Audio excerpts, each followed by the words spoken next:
Hello সবাই, আজকে নতুন একটি হেয়ার কেয়ার ভিডিও নিয়ে চলে আসলাম। তো এখন যেহেতু শীতকাল চলছে, আর শীতকাল মানেই কিন্তু চুলের অনেক ধরনের সমস্যা দেখা যায়। আর সবচেয়ে বড় যে সমস্যা সেটা হচ্ছে খুশকির সমস্যা। তো এটা কিন্তু আমরা সবাই কম বেশি ফেস করি। তো আজকে এমনই একটি ম্যাজিক মিক্স আপনাদের সাথে শেয়ার করছি। তো এখানে কিন্তু আমি শ্যাম্পু, লেবু এবং চিনি নিয়েছি। তো আমি কিন্তু সাদা চিনিটাই নিয়েছি, আপনারা চাইলে লাল চিনিটাও ইউজ করতে পারেন। আর আপনারা আপনাদের চুলের লেন্থ অনুযায়ী শ্যাম্পুও নিয়ে নেবেন। তো আমার চুল যেহেতু লম্বা, আমি ওইভাবেই মিক্সচারটা তৈরি করে নিয়েছি। চাইলে একটু পানিও মিক্স করে নিতে পারেন, আমি অবশ্য পানিটা স্কিপ করেছি।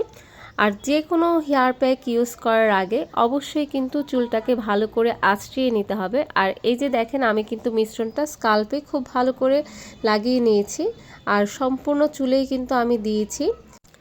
খুব আলতো করে স্কাল্পে ম্যাসেজ করে নিচ্ছি। এটা কিন্তু সপ্তাহে একবার ইউজ করলেই যথেষ্ট। 15 মিনিট রেখে আমি কিন্তু চুলটা শ্যাম্পু করে নেব, তাহলে কিন্তু আমার চুলটা দেখতে সুন্দর